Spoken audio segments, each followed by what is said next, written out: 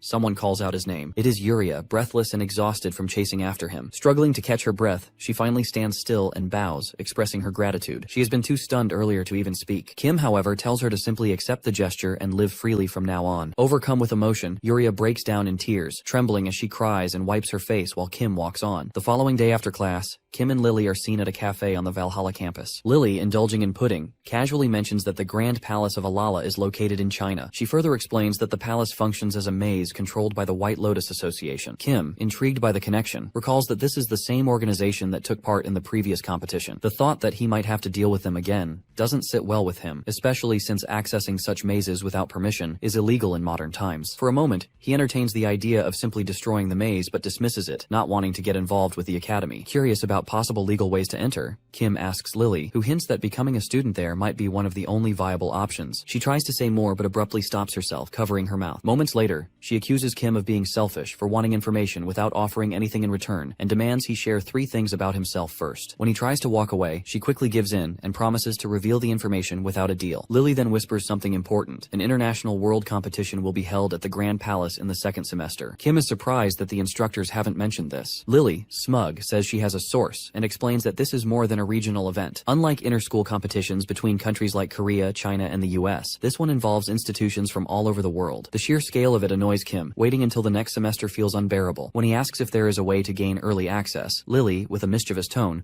suggests he help her with a small task first, just for the day. In return, she might offer more help later. This leads them to North London, specifically Tottenham, where they stand before a massive building known as the World Monster Research Society. Despite the pleasant weather, Kim is visibly annoyed. The journey has been long, and he isn't pleased to discover this is their destination. Lily laughs off Kim's irritation, reminding him they are only visiting the World Monster Research Society for the weekend, though she casually adds she secured permission to extend their stay until Monday. Kim notes, somewhat playfully, that she is definitely pushing her authority as a teacher. She just smiles sweetly, brushing off the remark. Soon after, Kim finds himself standing in front of a simulated giant boar, sword in hand, under the observation of several staff members recording the test. The boar charges, and he instinctively strikes it in the head, causing it to vanish. It's all part of a computerized simulation. Frustrated, he remembers Lily had told him this task was nothing major. He was only supposed to help her with some paperwork. In exchange for the information he sought, he now has to slay multiple monsters in these tests. An hour later, Kim collapses onto a couch, exhausted. The 3 monsters Lily had promised turned out to be more than 10. She claims innocence, insisting she didn't expect that either. Kim, still recovering, admits the whole experience feels unpleasant, especially the way the other people in the building stare at Lily when they arrive. He remembers how they act strangely, like they're threatened or offended by her presence. When he asks if she knows them, Lily remains quiet for a moment before reluctantly sharing that she does, at least to some extent. These people, she explains, still adhere to outdated monster hunting traditions and reject anything that challenges their long-held beliefs. Her research has disrupted their worldview, and they haven't taken it well. Kim questions why, in an age of progress,